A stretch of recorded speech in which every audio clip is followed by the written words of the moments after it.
Mga hindi dapat palagpasin na food trip pag nagawi kayo ng Divisoria. Yung lutong pa lang yun. Ito si Nanay Shaw na 77 years old na bukod tanging bumubuhay sa PWD na anak niya at 5 apo pa, na minsan wala nang makain dahil sa sobrang tumal ng benta at sa kalsada na lang sila natutulog. Then ito naman yung sobrang sumikat at nag-viral na black palabok na sa halagang 60 pesos lang, may unique, hindi tinipid sa sahog at may masarap ka ng palabok. Wow, 50 years na. Ito naman yung pandebara na nag-viral din at sobrang pindilahan nun dahil nga naman sa halagang 20 pesos ay may 5 piraso ka na. Piraso to lahat na pandesal mo. Pandebara kung tawagin. 1,000, minsan 1,000. Ay! 1,000. Wow. Kaya naman ano pang inaantay natin guys? Huwag na natin patagalin. I-try na natin!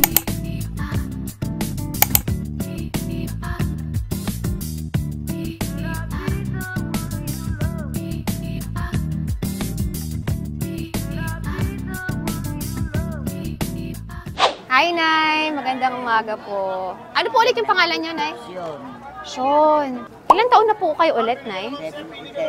77. 77. Ang sipag naman, nagtatrabaho pa po kayo.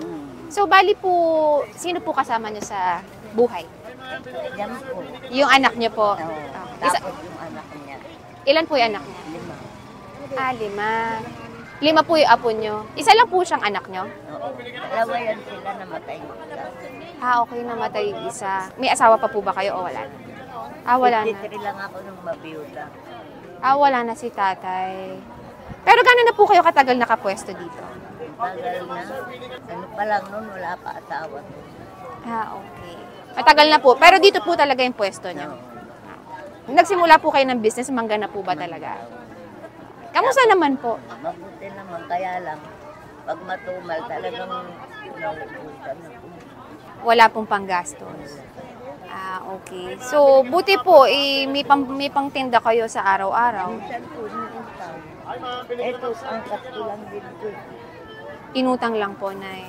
2,000 na sila. Buti po may nagpapautang din, ano? Mababait din po yung mga nagpapautang sa inyo, Nay. Dito lang naman yun sa Metabora. Okay, pagka nakapagtinda na po kayo, may bayad. Oo. Isang kulang ang pag-ingreso. Makayag naman sila. Tapos bigyan nila ulit ako ng mga isang kain, gano'n. Okay. Ako walang kami ng pangkain. Kanina po, Nay, nabanggit nyo, yung anak nyo po pala, nakwento nyo sa akin, PWD po. Yan. Tapos may 5 po kayong apo sa kanya. So, lahat po kayo yung tumataguyod. Oo. Patay na rin ang asawa niya. Patay na rin po yung asawa niya. 16 years. Ano na, magna 9 years na rin. Kasi yung bunso niya magna 9 na eh. So, bali ito lang po talaga yung bumubuhay sa inyo. Paano po pagka walang paninda? Wala. Paano po yung... Oo. Minsan sila tumutulong sa amin na magkapila. Okay. Buti may mababait din po pala kayong mga kasama, no? Oo, meron din. Marunong ko naman talaga tulungan kanila. Yun lang naman po. Okay lang po, Nay. Wag po kayong mag-alala, may awa naman po yung Diyos. Sana po makatulong kahit papano sa inyo yung maliit na inabot namin. Salamat din po kasi magpapasukan na naman. Opo, pasukan na po sa June. Tama po. Yung apo Sakto kong po. bunso, Yan. Yung apo kong bunso na nag-grade 2. Opo. Yun po yung last time na naabutan ko dito, yung lalaki. Yung lalaki. Opo. Kaya yun nga yung isip ko eh. Kung wala akong kita, wala rin naman nangyayari. Dahil hindi naman niya kayang alagaan. Alam nyo guys, masarap yung bagoong ni nanay dito. Tsaka itong asin na may sili. Kayo gumagawa nito, Nay, no? Oo. Daanan nyo dito si nanay. Sa may labas lang siya ng 168. Dito sa may tulay. Anong kalye to, Nay? Santa Elena. Santa Elena. Yan lang yung 168, guys. Oh.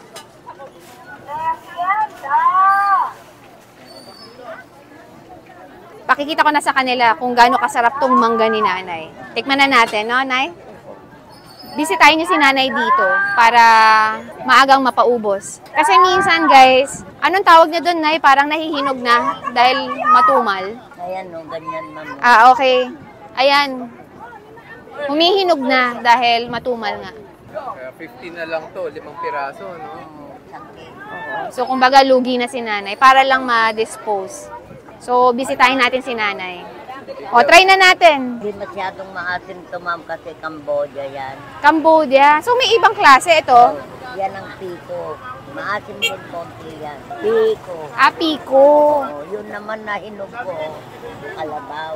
Ah, okay. Ito yung Cambodia daw, sabi ni nanay. Pag hindi nakahiwa, nay, magkano? 50 lang, ma'am, benta ko Isa. 50 pesos lang, oh. Pwede ka magbaon sa bahay. Ganito kalaki ang Cambodia, ang normal. Piko yan, piko. Pico. Pico, Cambodia. So, ito, nay. Magkano yung ganito? 20 lang, Ito. 10. Ayan, nay. Yan, ang napakasarap na bagoong ni nanay. Yan. Kontian lang natin yung asin na spicy. Yeah. Tikman na natin tong specialty bagoong ni nanay. Pasintabi sa mga buntis dyan at mga ngasim sa akin ngayon.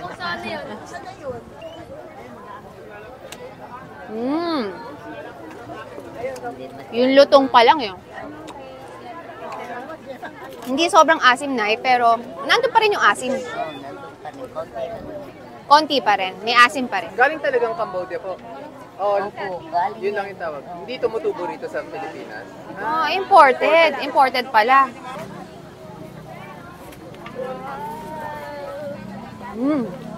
Sarap ng bagoong ni nanay. Maglalagay pa ako asin. Panalo.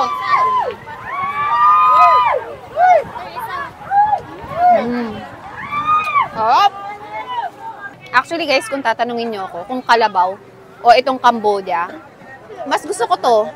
Ako mas gusto ko to, nay, kasi Hindi masyadong maasim. pagka sobrang asim, nakakangilo, tapos ang sakit din sa ipin. Pero syempre, kakainin mo pa rin, sarap ng mangga eh, di ba? Tsaka yung asim. Pero ito, kung gusto mo medyo tolerable, hindi matindi yung pagka-asim niya, ma-enjoy mo. Ma-enjoy mo yung bagoong tsaka asin. Kasi hindi sobrang ganun ka ng ganun, ngiwi ng ngiwi. Ito, kayang-kaya. No, nay? Oo. Ayun na, yan ang mas gusto niyo. Ikaw, ano mas prefer mo? Mas gusto ko yung kalabaw. Kalabaw kasi mas gusto mo yung napapangiwi ka pa. Yung masakit sa panga. Sarap ng bagoong. Yung mga ano din kanina, mga foreigner, bumili nyo.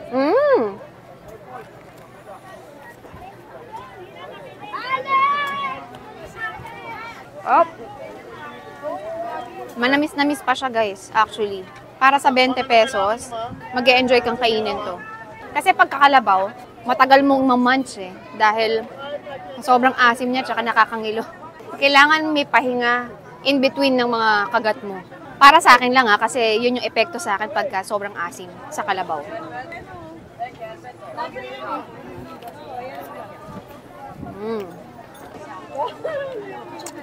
Sarap na tapos... Yun din ang sabi ng mga foreigner, mas gusto raw nila to.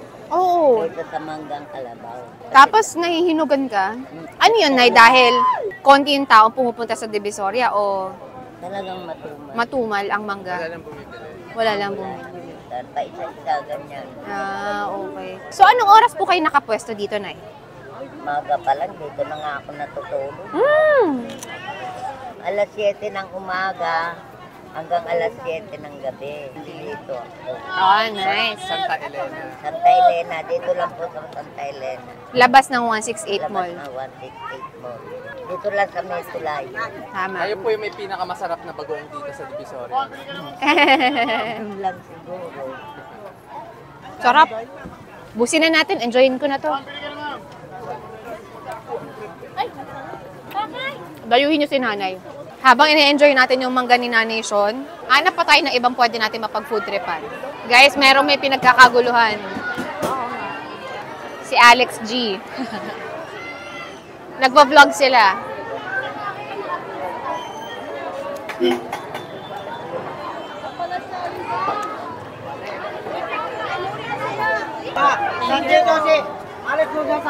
Grabe, sobrang daming tao. Wild. Dito kasi si Alex.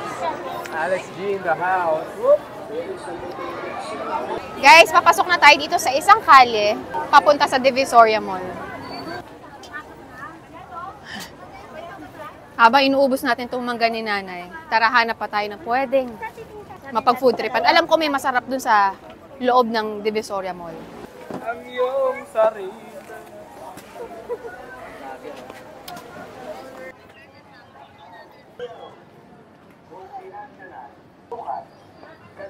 So guys, pag nakita nyo yung Divisoria Mall, meron siyang pababa. Pasok lang kayo doon, makikita mo na yung mga kainan tsaka mga nagtitinda ng laruan na wholesaler. Mix na kasi ito sa basement nila eh. Mga laruan, palengke, kainan. Alam naman ng mga guardian or ng mga tao sa paligid, tanong nyo lang yung palabok. So ito yung pinakasikat na palabok dito. 6 Ladies ang pangalan ng store nila. Actually, may sticker na tayo dyan. Kasi na-vlog na natin to dati pa eh. Siguro mga after 2 years, tsaka natin nabalikan ulit. Ayan. Katunayan na galing na tayo dito. Alam nyo kung bakit sila unique dito. Kasi yung palabok nila dito, nilalagyan nila ng squid ink. Actually, lumalabas na yung palabok nila dito ng kulay itim pag hinalo mo. Dahil sa nilalagay nilang madaming squid ink. Sumikat sila, nag-viral sila dahil sa tinawag natin silang black palabok. Try na natin ulit. Tokwa po, ano? Wow. Tinapa. Yan ang tinapa. Yan yung pampasarap, pampaalat, no? Nagbibigay. Then, ito po. Charon. Chicharong cropek. Ayun na nga yung pilya. Pilya po ba ang tawag Oo, dito? tampaling sa Kapampangan tawag. Ah, tampalin ang tawag sa Kapampangan. Kumbaga sa mga Tagalog, chicharong taba. Hindi, pilya tawag talaga yun. Ah, pilya. Ako nakalakihan ko po na chicharon taba. Ay, tawag. Tapos ito naman po, Squid ink. squid ink. May mga laman po yan o yung Wala pinaka, po. ano lang? Tinta lang, madam. Tinta, okay. Magkano po yung isang order na ganyan, Nay? 60 po. Ooh. Yan lang. Kaya tinawag na black palabok. Actually, ako yung nagbansag nun eh, di ba, Nay? Kailan pa kayo huling pumunta dito mo? Tagal na, bago pa ako Wala na yung manganak. baby mo? Malaki na. Dalawa na sila, tama. Puro girl. Boy yung bunso. Dami chicharon, para sa 60 pesos lang yan, guys, ha? Wow. Lay, dun sa dalawa, Lay.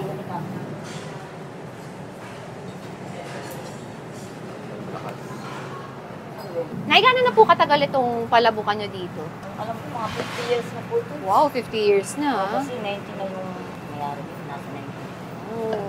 Ako nga lang matagal na dito, ano na ako 57 years na. Wow, 27 years na pala si ate dito. Ano oras po kayo nagtitinda dito? 5, kaso maluluto mga 6. Ah, okay. 5 a.m. pa lang nandito na sila. Hanggang ano oras kayo dito? Hanggang 5 ng hapon. Hapon. Everyday, walang pahinga? Oh, meron din. Pag-linggo, alas 4 uwi na. Yan yung mga pang take-out. Bakit? Pag gusto niyo sa top, 60 pa.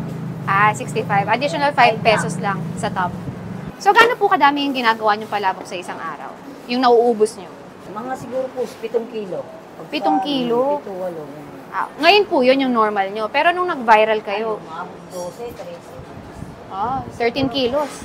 Oo nga, nung tinilangan kami. Pinilahan sila dati kasi. Nung nag-viral kasagsagan nung... 50 kilos kami yan. Ngayon, mga 25 po, 30 kami. Ah, okay. Pero yun kasi yung nagpapasarap. Yan yung favorite ko dyan.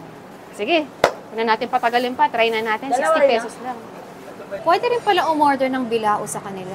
Oh, sulit na to. Tapos lalala-move lang, ano, Nay. Pero paano po yung, ano, no, yung chicharon taba? Hindi, Hindi, iniwalay ko yung sauce. tama para hindi kumunat agad, ano? Order tayo ng isang manipis at isang makapal. Naluluto ko na sa umaga lang yung niluluto. Yan yung makapal, ano? Yun. Ito yung manipis. Walang vlogger, Nay. Tamang serving. O, sabi ni Iba, bakit si vlogger? Sabi, parehas lang po yan. Tama. Takal-takal. Tingin nyo lang yun, marami sa ano. Wow! Yan ang favorite ko. Yan ang nagpapasarap. Pag wala niyan, parang walang dating yung palabok eh, no, Nay? Wow! Iba talaga dito sa inyo.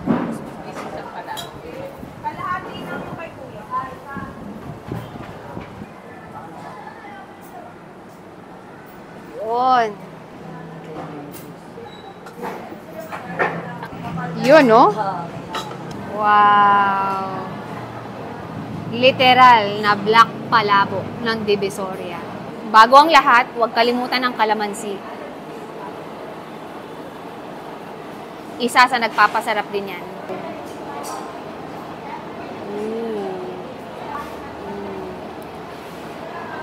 Wow! Muusok-usok pa. Literal na black palabok, guys. Ang ganda. Wow! Lagay natin sa ibabaw itong mga star. Yan. Ang tagal ko hindi nakakain dito.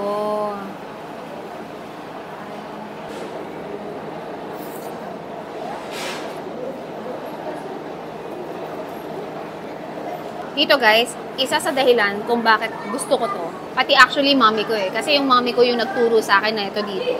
Dahil sa lasa na nabibigay nung squid ink. Kahit wala mismong squid, kahit yung ink pa lang, strong nung lasa niya. So imaginein mo, yung malasang palabok, sinamahan ng tinta ng squid. Kaya masarap yung lasa nung pinaka-sauce. At ang nagpanalo pa guys, merong kasamang chicharong taba. Ako for me lang pag yung palabok, walang kasamang chicharong taba, malabong magustuhan ko. Pwedeng maging malasa siya, pero hindi ko siya type.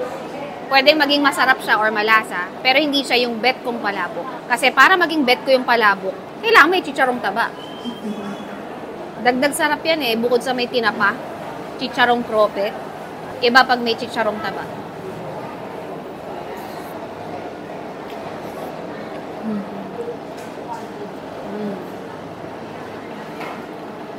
Masarap pa rin.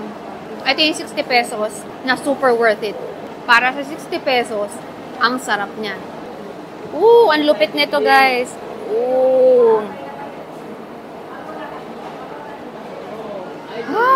Let's go.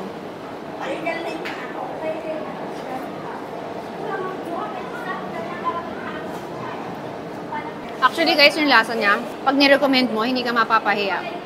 Pero syempre, given na dito sa palengke nakapwesto, kailangan hindi maarte. Diba? Kasi syempre, palengke, medyo, syempre, may mga amoy karne, may mga putik. So, syempre, pang mga hindi lang masiselan, pwede naman kayo mag-order sa kanila for takeout para hindi nyo na kailangan kainin dito. Worth it matry. So, yun guys, enjoy na namin ni Carter to kasi yung kay Carter, nag-aantay na sa kanya. Laway na habang binibidyoan ako. Ayan, ang daming order sa kanila for takeout. Ilan po yung order sa inyo? 10 pieces. Para sa barangay, umorder sa kanila. After mag-food trip ng Black Palabok sa Divisoria Mall, dito naman tayo maghanap ng pwede mapag-food trip kasi malapit ng umulan. Let's go. Ganda, parang Chinese New Year pa rin, ano? Kaya tourist spot talaga.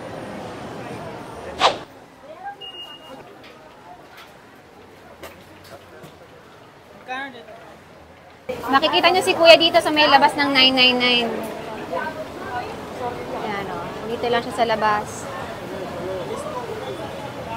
Tapat ng Security Bank. Hi Kuya! Nasaktuhan kita ulit dito. So dito ka na talaga nakapwesto? Hindi ka na lumilipat sa iba pa? Ano oras ka pumupwesto ulit dito, Kuya? 1 p.m. 1 o'clock ng tanghali nandito ka na. Hanggang ano oras ka umaabot? Hanggang alas 6 naman. Ubus na to. Ilang piraso to lahat na pandesal mo? Pandebara kung tawagin. 1,000, minsan 1,000. Ay! 1,000. Wow. Ganon, 1,000. Tapos 6 hours lang, ubus na yan in 5 hours, no? Wow, guys. Sabado, linggo, maaga na ako. Maaga. Ilang oras lang? Minsan 4. Galing. So, Kuya, magkano ulit tong tinda mo? 5.20 lang. 5 piraso, 20. So, pwedeng assorted. Pwede. Ano-ano po itong palaman? May maling, may cheese, may liver split, saka egg. May egg. Okay. Sige po, order po ako siguro assorted. Isang order, 5. Galing, 1,000. 5 hours, yun yung average niya. Pero pagka Saturday, Sunday, minsan 3 hours, 4 hours lang, no? 1,000 peraso yun, guys. Galing. Imagine mo rin naman kasi, Lakas makabusog din kasi 20 pesos lang, may 5 piraso ka na. Yan, ang 5 piraso. 20 lang to. Okay, sige, tikman natin. So, yan yung maling. Yan yung cheese.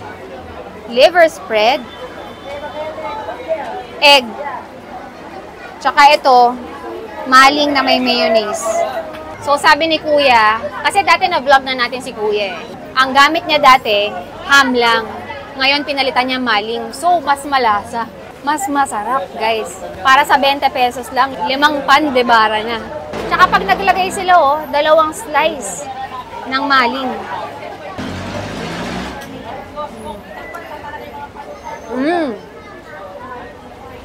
Nagkalasa. Kasi ang maling maalat eh, di ba? O, try naman natin tong liver spread nila. Ang cute eh, no? Ang laking help din kasi sa mga nagtitipid eh. Busog ka na.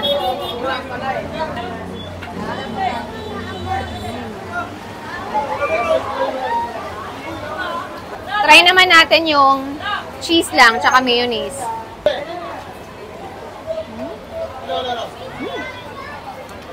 Alam nyo guys, ito kasi, walang namang something special dito eh. Ito lang, mabibilib ka. Kasi marami natutulungan na taong gipit, pero nabubusog. 'Di ba? Masaya na yung mga taong yun dahil nabubusog sila sa masarap at murang halaga lang. Egg, mayonnaise.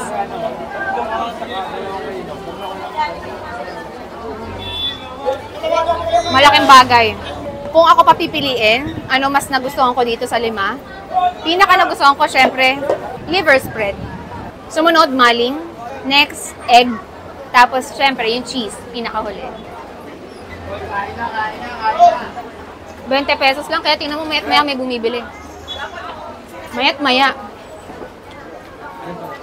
Pag naabutan nyo si Kuya dito na bagong dating lang, punong-puno yan, gabundok. Paubos na.